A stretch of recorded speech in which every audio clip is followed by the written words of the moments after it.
Mengapa orang berbuat jahat? Mengapa orang berbuat dosa? Jawabannya adalah karena orang tersebut tidak punya visi futuristik. Wow, tidak punya buku visi futuristik ya. Tidak punya komitmen visi futuristik.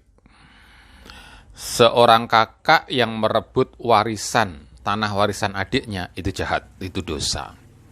Atau seorang adik yang merebut warisan kakaknya, saudaranya merebut warisan tanah orang lain, itu dosa. Nah, sekarang bagaimana kalau gubernur merebut 4 pulau dari pulau yang tadinya miliknya Aceh? 4 pulau yang tadinya miliknya Aceh, nah sekarang kok jadi miliknya Sumatera Utara. Apakah itu direbut oleh gubernur? Apakah itu direbut oleh Menteri Dalam Negeri? Apakah itu direbut oleh nasional, oleh negara? Nah, kalau merebut tanah warisan saja dosa besar. Nah, kalau merebut 4 pulau, nah ini dosanya bisa tak terhitung ya. Tapi seperti apa ya, kita akan lihat perkembangannya ya. Oke.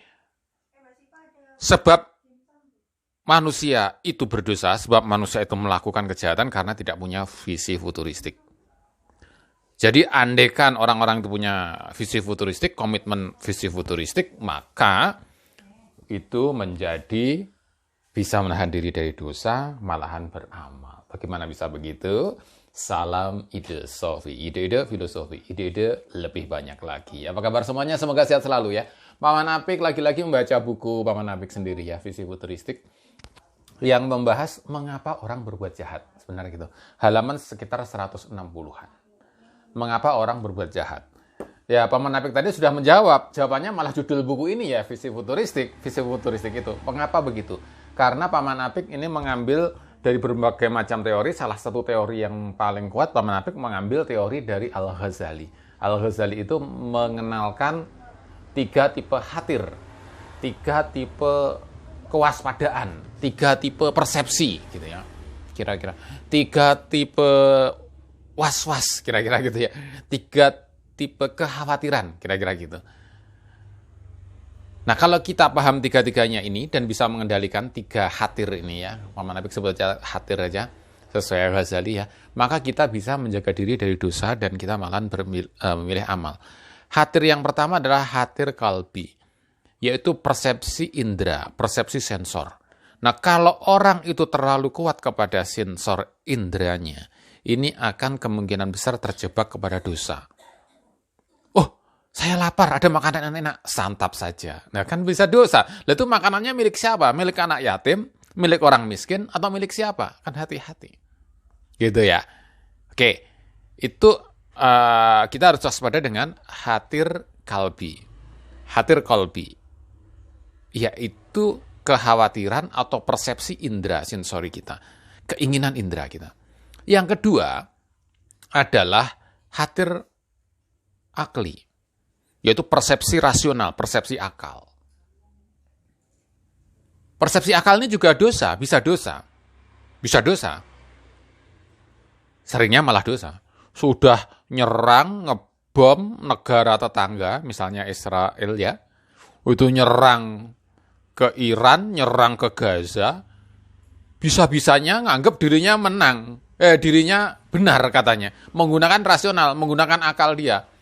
Karena Iran membuat bom atom, katanya gitu ya, yang akan menyerang Israel. Makanya Israel nyerang duluan, malah gitu. Jadi akal-akalan akhirnya, kalau pakai khatir akli, atau persepsi rasional saja. Yang anehnya Donald Trump, mendukung juga, ngajak itu teman-teman G7 itu mendukung dosa-dosa dari Israel. Nah, ini keanehan di dunia. Jadi khatir akli, persepsi rasional, itu bisa menjadi sumber dosa, dan dosanya malah makin besar karena bisa memutar-mutar rasional. Yang harusnya rasional itu untuk memahami kebenaran, malah untuk pembenaran, bahaya. Nah, kalau kita mau membersihkan dosa kita, mau tobat, mau menjaga diri, maka harus sampai kepada khatir yang level 3. Khatir level 3 adalah khatir rabbani, yaitu persepsi futuristik. Visi futuristik sesuai judul buku Paman Apik ini. visi futuristik, yaitu orang yang merasakan, memikirkan, peduli dengan kebaikan masa depan semua orang.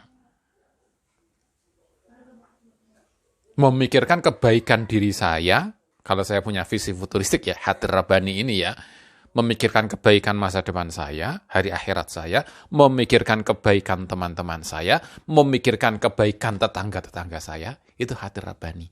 Ini visi futuristik. Memikirkan kebaikan alam semesta agar lestari sampai masa depan, sampai anak cucu kita. Nah, lalu bagaimana kita untuk menumbuhkan visi futuristik ini?